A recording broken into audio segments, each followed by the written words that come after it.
Tome a sua Bíblia ainda em pé, por favor, e abra comigo em Mateus capítulo 23, versos de 1 a 12. Eu quero ler a palavra do Senhor com você nesse instante. Pega a sua Bíblia, por favor. O texto também está aqui na tela, caso você esteja sem a Bíblia.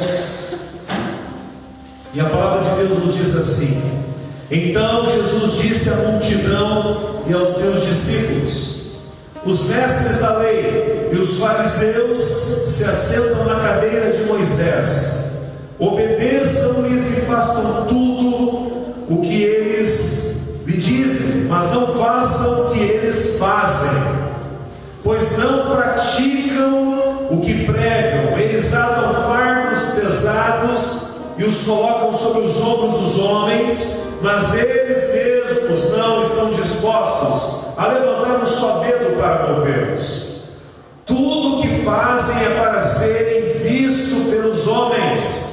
Eles fazem seus filactérios bem largos e as franjas de suas vestes bem longas.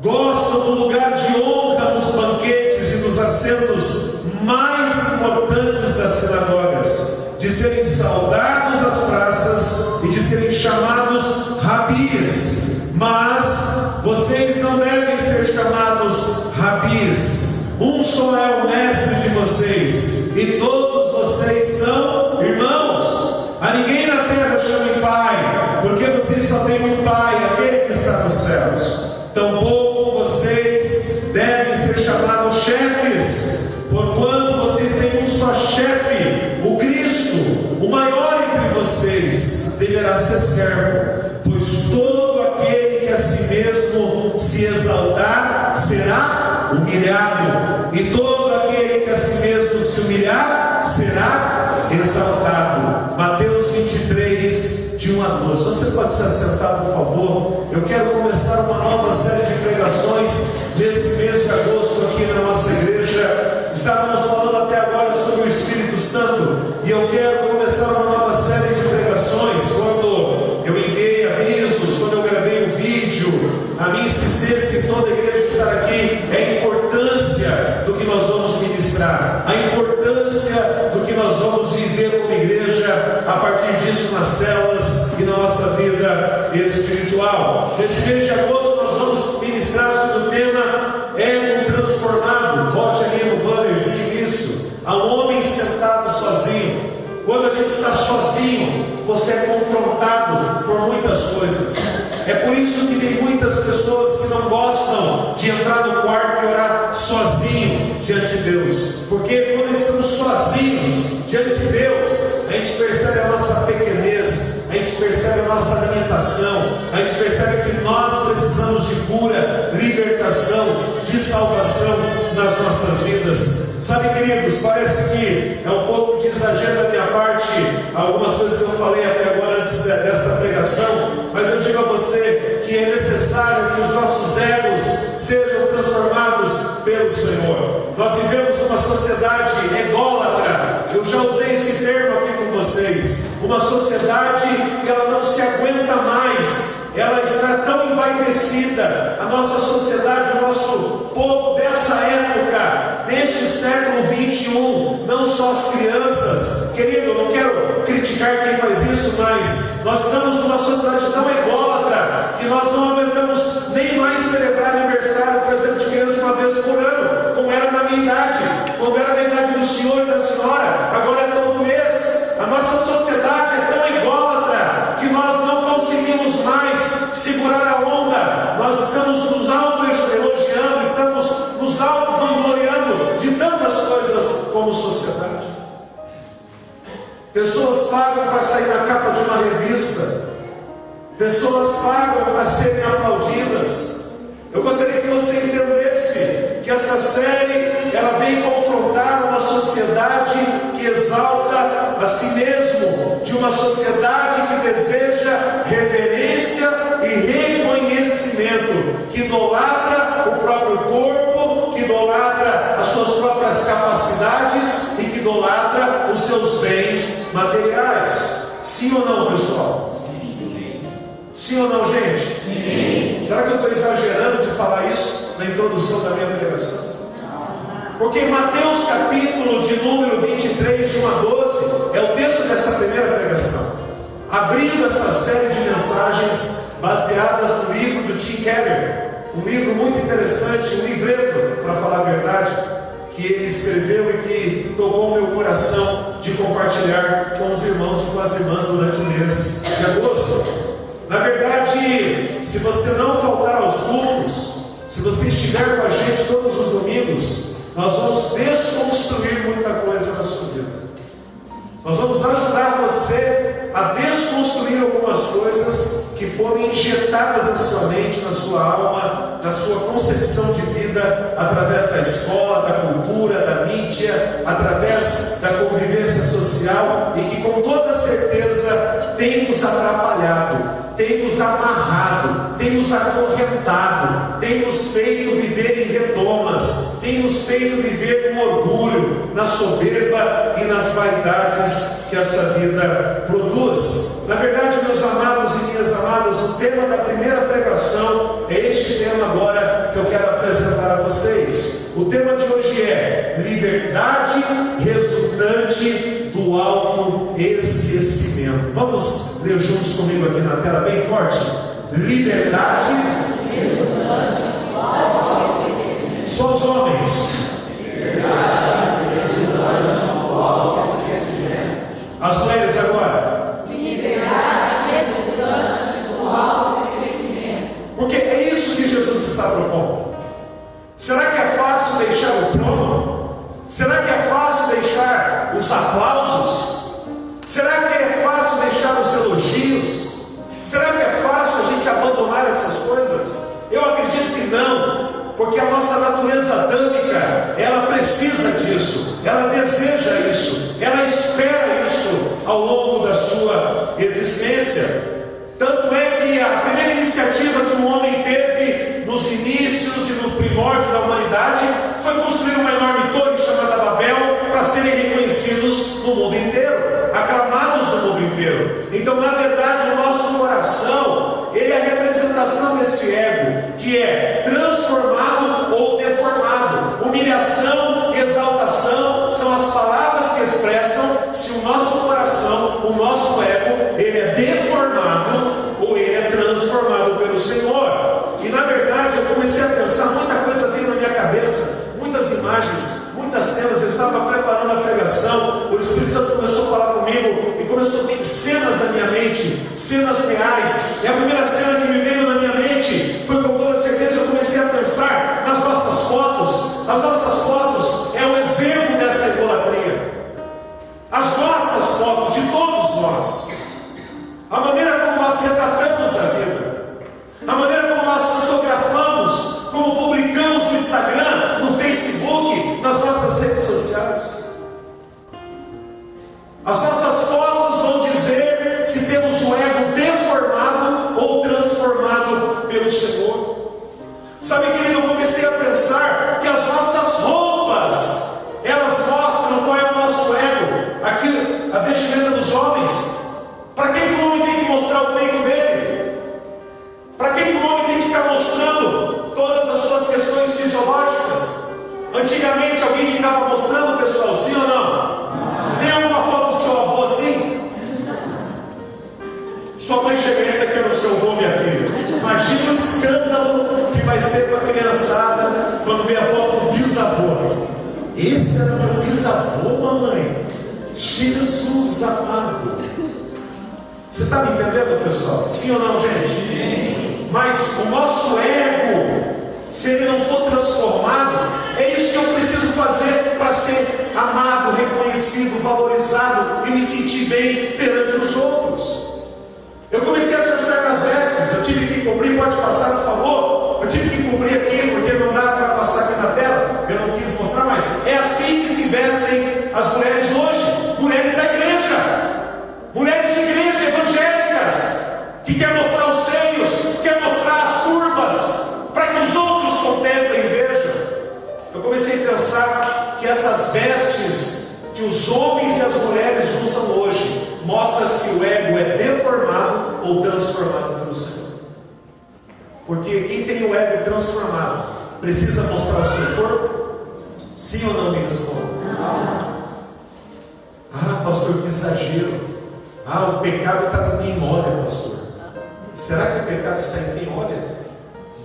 Ou será que existe pedra de tropeço na Bíblia? Que eu saiba, existe pedra de tropeço na Bíblia. Sabe, queridos, é muito sério que eu estou pregando aqui nessa noite. Eu comecei a pensar que alguns ambientes que nós frequentamos, pode passar, mostra se o nosso ego ele é deformado ou transformado. Porque quem tem um ego deformado, ele precisa de algumas luzes, de algumas coisas para satisfazer a sua mente, para confortar a sua alma vazia. Mas se o seu ego é transformado, essa pessoa não necessita de alguns ambientes que muitos evangélicos, não só da presbiteriana, mas da batista, da assembleia, de todas as igrejas, frequentam de um modo muito natural e sem se constranger por sinal. O nosso ego, eu comecei a pensar que isso define muita coisa na nossa vida. As boas ações que nós fizemos ou fazemos. Sabe, eu estava me lembrando de um artigo que eu li, eu procurei hoje na internet e achei. A síndrome do Salvador Branco. Hoje é uma multidão de brancos do Ocidente ou da América do Norte, da América do Sul, da Europa, que eles vão na África para parecer que são bonzinhos com os negros da África, sofridos, que passam fome e tiram selfies, tiram fotos desse modo, em outras posições constrangedoras, que demonstram que é mais um troféu que a pessoa está querendo mostrar lá na sua casa e na sua sociedade. Eu nunca havia pensado que, claro, tem muita gente que vai para a África, que vai com a abnegação de dar a sua vida, de se sacrificar, de ser missionário, até mesmo quem faz viagens curtas. Tem muita gente que vai mesmo para servir aos africanos. Mas eu li um artigo na internet, num site especializado sobre isso, dizendo que a síndrome do Salvador Branco, as pessoas que vão para lá apenas para satisfazer o seu ego perante as pessoas flageladas de muitos lugares da África.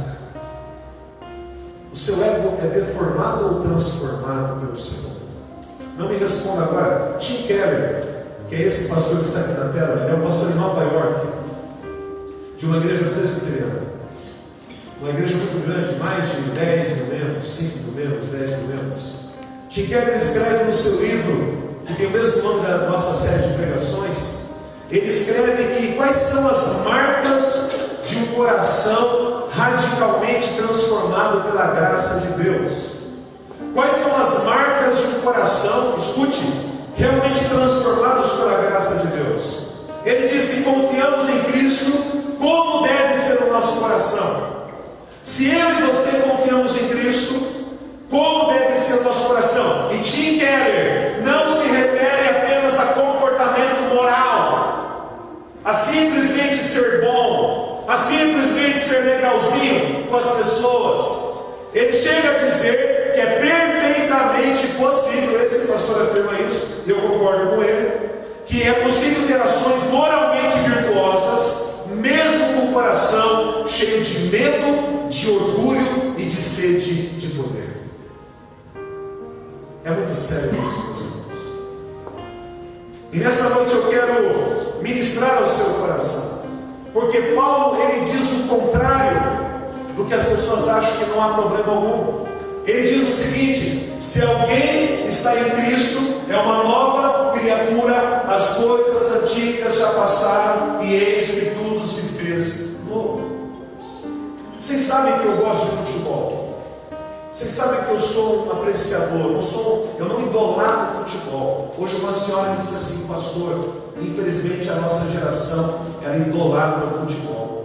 E eu simplesmente concordei com ela. Ela está aqui nesse auditório. Eu visitei ela e o seu esposo hoje após a escola dominical. E eu concordo com ela. Mas veja só, quando eu aprendi isso muito cedo. Eu estava fazendo aula de louvor, de violão, para começar a tocar no louvor que meus irmãos aqui ministram. E eu tinha um professor que ele era corintiano que nem eu. O ano era 99. O Corinthians tinha ido para a final de 98, foi campeão brasileiro. Em 99 estava na final novamente. E aí o meu professor, o pastor, ele virou para mim, Edmar, e ele falou assim: nossa, eu já troquei inclusive a minha escala de pregação para eu poder assistir o jogo Corinthians na final. Imagina eu, um adolescente, olhando para a cara desse pastor, que não era da minha igreja, era só um professor de outra igreja que estava dando aula na nossa igreja. Imagina eu escândalo, recém-convertido, e um cara dizendo que ele estava abrindo mão de pregar a Sagrada Escritura, de adorar a Deus com a igreja, para ver uma partida de futebol que você consegue assistir depois. Sabe por que eu aprendi isso? Porque eu acredito assim: a maioria das pessoas que trocam o culto por qualquer outra coisa, não troca o trabalho por qualquer outra coisa. Se o camarada tiver escalado, tiver prova na faculdade, eu quero ver faltar. Eu quero ver ligar para o chefe: ó chefe, não vou, porque 7 horas tem jogo do Coringão, do Palmeirão. Eu não vou porque está tendo tal coisa que eu gosto demais.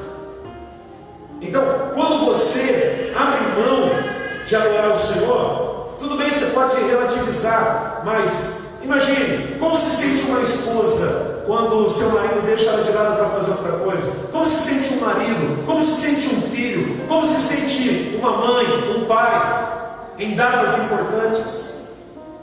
Então o que está em jogo é a sua comunhão, é o seu comprometimento com o Senhor. Então, se alguém está em Cristo, é uma nova criatura. As coisas antigas já passaram, e eis que tudo se fez novo.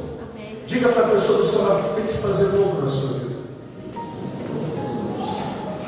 Eu não senti firmeza, os irmãos nem falaram. Diga aí para alguém, diga: tudo se faz novo.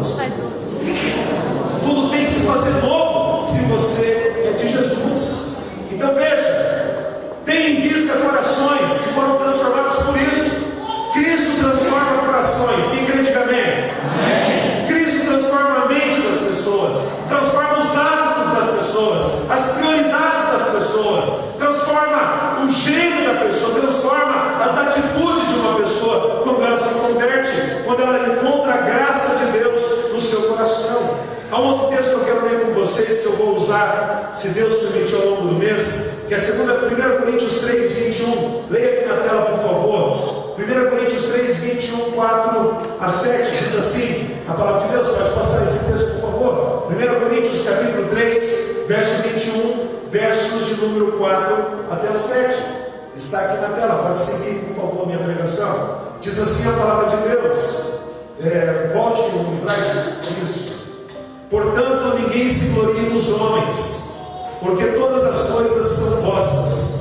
Seja Paulo, seja Apolo, seja Cefas, seja o mundo, a vida, a morte, as coisas presentes, as futuras, todas as coisas são vossas. E vós sois de Cristo, e Cristo de Deus. Portanto, que todos nos considerem servos de Cristo, encarregados dos mistérios de Deus. O que se requer desses encarregados é que sejam fiéis. Pouco me importa ser julgado por vocês ou por qualquer tribunal humano. De fato, nem eu julgo a mim mesmo, embora em nada minha consciência me acuse. Nem por isso justifico a mim mesmo. O Senhor é quem me julga. Portanto, não julgue em nada antes da hora devida. Espere até que o Senhor venha. Ele trará à luz o que está oculto nas trevas e manifestará as intenções do coração. Amém, pessoal? As intenções dos corações vão vir à tona nos dias finais. Nessa ocasião, cada um receberá de Deus a sua aprovação. Irmãos, apliquei essas coisas a mim e a Apolo por amor a vocês, para que aprendam de nós o que significa: não ultrapassem o que está escrito. Assim ninguém se orgulhe a favor de um homem em detrimento de outro, pois quem torna você diferente de qualquer outra pessoa? O que você tem que não tenha recebido? E se recebeu, por que se orgulha como se assim não fosse? Esse texto vai ser muito bem trabalhado nas próximas pregações. Mas veja, ele tem a ver com Mateus 23, de 1 a 12. Paulo praticamente repete o que Jesus enfatizou. Ele usa outros termos, ele usa outras palavras para falar a mesma coisa. Por isso que essa primeira pregação do ego transformado pode nos ensinar. Primeiro, não queira mais ser visto pelos homens. Leia comigo bem forte, toda a igreja. Não queira mais ser visto pelos homens. Mateus capítulo 23, verso 5. Vamos ver juntos aqui na tela, toda a igreja comigo? Mas ele é bem forte. Tudo é para serem vistos pelos homens. Mais uma vez, tudo o que fazem é para serem vistos pelos homens. Querido, havia uma divisão na igreja de Corinto. Olha só, vou explicar para você. Por isso eu li o texto de Paulo. Havia uma divisão nessa igreja, e a divisão era a seguinte: a igreja foi fundada por Paulo, mas outros pregadores passaram por lá. Cefas passou por lá. Quem era Cefas? Pedro. Apolo passou por aquela igreja, pregando talvez um mês, um final de semana, um congresso, talvez uma temporada, um ano, 2 anos. E eles pregavam, então, consequentemente as pessoas iam ler vínculos. Como vocês têm vínculos com ex-pastores que já pastorearam aqui, o fulano de tal, não há problema algum, da minha parte não há problema algum, mas era um problema isso em Corinto. Era um problema de vanglória, era um problema de ser visto pelos homens, era um problema em que eles queriam ser reconhecidos. Porque havia gente que era de Paulo, havia gente em Corinto que era de Apolo, e havia gente que era de Pedro. Quem está me entendendo aqui, diga amém, por favor. Só para eu saber se eu estou explicando corretamente aos irmãos. Escute. E aí o que aconteceu? Nesse ambiente, as pessoas usavam isso para se exaltar perante a comunidade. A pessoa então se levantava e falava: não, mas eu fui discipulado por Paulo. O que eu estou dizendo é mais importante do que você está dizendo. Paulo viu Jesus, Paulo não sei o que, Paulo foi no terceiro céu. Então havia esse ambiente em que facções e divisões estavam estabelecidos na vida da igreja. Eles reivindicavam o direito de liderança, porque foi discipulado por um ou por outro apóstolo. Querido, preste atenção no que eu estou dizendo a você. Isso é um problema. Essa divisão é fruto de pessoas que querem aparecer, de pessoas que querem aplausos, de pessoas que querem reconhecimento no meio da comunidade. Então fica claro para Jesus e para Paulo, fica evidente que nós não podemos viver na perspectiva de sermos reconhecidos pelos homens. Você não pode viver nessa perspectiva mais. Você não pode querer isso para a sua vida. Pelo cargo que você ocupa, pelo ministério que você trabalha, pelas obras que realizamos, você não deve desejar isso na sua vida. Jesus sempre questionou isso na vida das pessoas. Jesus sempre combateu isso. E ele questiona o desejo de ser visto, reconhecido, de aparecer. Isso é um problema na vida de uma igreja. E eu espero que você permita que Deus trabalhe o seu ego. Se você ainda não foi transformado na sua vida, se você precisa de afagos, se você precisa de aplausos, se você precisa de reconhecimento do homem, eu quero dizer uma coisa para a igreja: o grande reconhecimento que nós precisamos é de Deus, não é do homem. A aprovação que nós precisamos é de Deus. Quem concorda, diga glória a Deus. Mas em segundo lugar, não queira dar vazão ao orgulho no seu coração. Vamos ver juntos? Não queira. Eu gosto muito dessa imagem aqui, eu sempre encontro ela no Google. O orgulho é esse saco pesado do camarada que está no fiozinho de galho para cair, de despenhadeiro. O orgulho faz isso na vida de pastores, o orgulho faz isso na vida de empresários, o orgulho faz isso na vida de presbíteros, diáconos. O orgulho faz isso na vida de mulheres, de homens, de jovens. O orgulho faz isso na vida de empregados que trabalham no comércio, na indústria, trabalham na rede pública. O orgulho faz isso, faz a pessoa afundar, faz a pessoa sucumbir, faz a pessoa desviar, faz a pessoa sair do foco de Deus para a sua vida. Veja o que diz o texto de Mateus capítulo 23, aqui na tela, versos 6 e 7. Vamos ver juntos comigo, toda a igreja, bem forte, vamos juntos? Gostam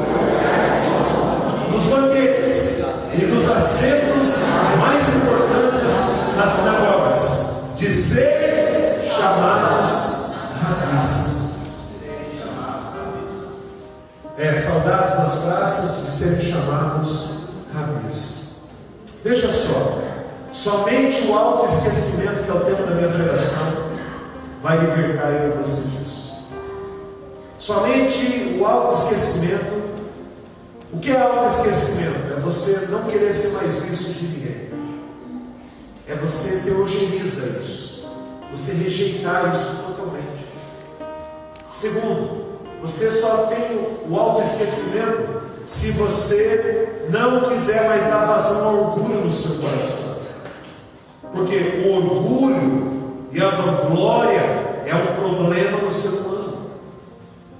O orgulho fazem as pessoas terem atitudes horríveis, diretamente e indiretamente. Fazem as pessoas fazerem para inflar o ego. Fazerem para inflar o ego. Quanto mais fazem, mais inflam o ego. E não sou eu que estou dizendo, era assim que se portavam os escribas e os fariseus diante da sociedade judaica. E isso pode estar acontecendo lá no seu trabalho. Isso pode estar acontecendo lá na sua célula. Isso pode estar acontecendo no seu casamento, na vida dos seus filhos, na vida desta igreja. Porque o orgulho não tem fronteiras, não é só na igreja, é em todo lugar. O orgulhoso é em todo o tempo, é 24 horas. Basta você observar o texto que eu li para vocês de Coríntios. Não volte lá, apenas escute. No verso 21, Paulo ele exorta, ele adverte: ninguém se vanglorie. 4:7 ele traz a pergunta: por que te orgulhas? Depois do verso 6 ele adverte: encha de orgulho em favor de um contra o outro. Como é possível? Nada de orgulho, nada de vanglória, diz o apóstolo Paulo. Repita comigo: nada de orgulho. Nada de orgulho. Diga: nada de vanglória. Nada de vanglória. Então, desse modo, a qualidade que eu estou querendo partilhar com você, olha aqui, com o pastor, é humildade. Tem que ter humildade. Eu tenho um detector como pastor. Eu vejo um orgulhoso a quilômetros. Duas pessoas que eu já encontro facilmente: pessoas orgulhosas e pessoas insubmissas. Você vê na cara assim, tipo, estampado, sabe? Parece que tem uma plaquinha escrita: eu sou uma pessoa orgulhosa, eu sou uma pessoa insubmissa. Você vê, irmãos. Eu queria que você entendesse o que eu estou tentando falar para você. E se você quiser, eu posso te falar. Se você me procurar para pastor, eu vou falar a verdade sobre mim. O senhor pode falar de todo o meu coração. Eu vou aceitar, se o senhor quiser me ajudar. Com toda humildade, eu vou tentar ajudar você, porque já me ajudaram. Já quebraram a minha crista. Já quebraram o meu orgulho. Eu já fui moído. Você não imagina o que eu passei como pastor. Já fui corrigido no andar, no vestir, no falar, nos comportamentos, muitas vezes. Já tive que engolir seco, tive que ser dobrado pelo Espírito Santo através de pessoas, e não foi fácil. Tem muita coisa ainda para Deus trabalhar, mas eu imagino que você também precisa romper com o orgulho, romper com esse maldito sentimento que ronda a minha vida e que ronda a sua vida em qualquer circunstância, em qualquer coisa. Sabe, meus amados, desse modo a qualidade que eu quero buscar para a minha vida e para a sua vida é sermos humildes. Ego transformado é ego que é humilde, é pessoa humilde, pessoa que não se vangloria, que não se exalta por aquilo que é, ou por aquilo que faz, ou por aquilo que tem. É quem é um crente que faz isso, é quem não é de Deus que evidencia isso na sua vida com veemência. Na verdade, até o século XX, nas culturas tradicionais, quando você estuda a sociologia, estuda a psicologia, você descobre que até o século XX, a maioria da sociedade acreditava que o ego elevado, a autoestima elevada, era o problema da sociedade. Até o século XX, acreditava-se que a autoestima elevada era a maior causa de crimes, de mortes, de violência, de confusão, de brigaiada, de fofocaiada era a autoestima elevada. Então, sempre no século XVIII, século XVII, século XIX, até o começo do século XX, quem tinha comportamentos que demonstrasse ego elevado era exortado pelos professores, era exortado pelos pais, era exortado pelos pastores, era exortado duramente pelos padres para mudar de comportamento. Mas houve uma mudança. Houve uma mudança. Nós estamos vivendo o tempo da híbris, que é essa palavrinha aqui, grega. Híbris, diga híbris. Faz poucos falar, diga híbris. O que é híbris? Você pode estar aí se perguntando no seu lugar. Híbris significa soberba e autoestima elevada demais. Então, por exemplo, nesses 42 dias, eu fiz um exercício de fé para eu não me sentir orgulhoso por estarmos jejuando e orando. Porque daí você pode cair no pecado de se orgulhar de estar orando e jejuando. Você pode cair no pecado de sentir orgulho de fazer o bem, de ajudar a velhinha a atravessar a rua, de falar do amor de Deus para as pessoas. É um perigo que nós corremos. E não sou eu que estou dizendo, a Bíblia diz, a teologia diz. Essa série de pregações, ela nasceu no meu coração em setembro do ano passado. E Deus me mandou pregar nessa igreja sobre ego transformado. E eu só estou obedecendo o que Deus me mandou fazer. Amém. Porque eu preparo as minhas pregações no ano anterior, os temas. E a Vânia sabe disso. Está lá todos os temas que eu vou ministrar. Eu oro, tiro uns 30 dias de oração e Deus vai me revelando o que eu tenho que pregar à igreja. É espiritual isso. Não tem explicação. Mas sabe, eu quero que você entenda que o problema da nossa sociedade é que nós estamos coçando o ego das pessoas. Nós estamos coçando a autoestima das pessoas demais. E nunca houve, eu estou lendo o livro de John Stott, o cristianismo e as questões contemporâneas, e ele afirma o seguinte, que mesmo você dizendo, porque pensa-se o seguinte, não, o cara bate na mulher porque quando criança ele foi humilhado pelo pai. A pessoa é tal situação porque ela não teve oportunidades. Você começa a dizer que o problema é a autoestima, que a pessoa não foi motivada, que a pessoa não foi encorajada, que a pessoa não foi elogiada o suficiente. Mas veja só, foi feita uma pesquisa nos Estados Unidos e nunca a nação americana teve tanta autoestima alta como hoje. Imagino que no Brasil não deva ser diferente. E nunca teve tanta desgraça, morte, violência, egoísmo, maldade na sociedade. Então, há uma psicóloga chamada Lauren Slater. Ela escreveu um artigo no New York Times, um dos jornais mais importantes do mundo. Olha aqui, escute. Ela escreveu sobre o problema da autoestima. E ela disse no seu artigo, ela relatou, que especialistas já sabem, ela afirmou que nada comprova que a autoestima negativa seja um grande problema na sociedade. Lauren cita 3 pesquisas desse artigo. E ela diz o seguinte, ela descobriu que, pelo contrário, olha o que eu vou te falar, olha aqui para o pastor, as pessoas mais perigosas são as pessoas de autoestima alta. Eu vou repetir para você. As pessoas mais perigosas são as pessoas que têm autoestima alta e não baixa. Você pensa que é baixa. Você pensa que é o cara que se sente uma águia já de gaveta. Não. O problema é com quem se sente uma águia, quem se sente um leão, é quem se sente o máximo. Esse é o problema da humanidade. Porque tem a ver com vanglória, tem a ver com soberba, tem a ver com orgulho. E a ideia é que a falta de autoestima é motivo para uso de drogas, para crime, para espancamento. É uma coisa que não procede biblicamente falando. O que está por detrás é o ego inflado. Porque em Provérbios capítulo 16, verso 18 e 19, olha o que diz a palavra. Leia comigo aqui na tela, por favor, vamos juntos. O orgulho, o espírito altivo, bem forte, melhor é ter entre os oprimidos do que partilhar despojos com os orgulhosos. Eu estava dando uma aula hoje pela manhã e eu disse às pessoas o seguinte: eles estão aqui, alguns que assistiram a aula comigo, vocês podem confirmar se eu não disse isso.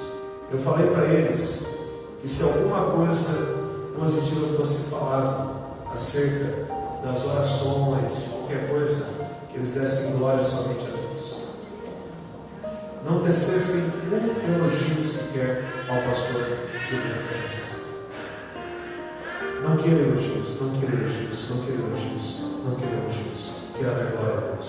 Tudo que você quiser, dê glória a Deus. Dê glória a Deus. Não se vanglore. Dê glória a Deus. Exalte a Deus. Toda a honra tão somente a Deus. Pelo jejum, pelo trabalho que fizemos, pelos trabalhos da igreja, por tudo que está acontecendo. Toda a glória seja dada somente a Deus. Quando perguntarem, diga glória a Deus. Quando falarem, diga glória a Deus. Ah, mas o fulano, mas glória a Deus, glória a Deus. E não glória ao homem, não glória a você, não glória a mim, não glória a ninguém. Glória tão somente a Deus nas nossas vidas. Amém, pessoal? Sabe, queridos, isso é muito difícil de ouvir pregação assim, porque ela confronta você. Essa pregação me confrontou enquanto eu estudava. Eu espero que confronte você também, que você volte para casa com a pulga atrás da orelha, que você volte para casa pensando: meu Deus, quantas vezes que eu postei alguma coisa, quantas vezes que eu falei alguma coisa, quantas vezes que eu fiz alguma coisa, que eu senti aqui dentro ídolos, soberba e vaidades na minha alma. Isso é coisa de ego deformado, porque um ego transformado, ele dá toda a honra, toda a glória, todo o louvor ao Senhor. E a prova disso é que os 24 anciãos e os 4 seres viventes estão por toda a eternidade dizendo: santo, santo, santo, santo, santo é o Senhor que era, que é e que há de vir. Eles estão dizendo: toda a honra, toda a glória, todo o louvor sejam dados ao Senhor. No céu não vai ter glória nossa. Não, eu preguei tantos sermões, eu fiz tantas realizações. No céu só vai ter glória ao Pai, ao Filho e ao Espírito Santo de Deus. Amém, pessoal? Amém. Então vamos dar glória a Deus. Aplauda ao Senhor essa noite. Mas a palavra mais forte: toda a glória seja dada ao Senhor, em nome de Jesus. Mas eu quero terminar minha pregação de hoje. Ego transformado em liberdade resultante do autoesquecimento. Você só vai conseguir ter um autoesquecimento de você mesmo se você não quiser mais ser visto dos homens, se você não aceitar mais, se rejeitar o máximo. Eu não, é Deus, glória a Deus, glória a Deus, glória a Deus e glória a Deus. Segundo, se você rejeitar o orgulho e a vanglória do coração. Mas em terceiro lugar, ser servo é o caminho para o autoesquecimento e liberdade. Vamos dizer juntos? Ser servo é o caminho para o autoesquecimento e liberdade. Vamos dizer juntos, Mateus capítulo 23.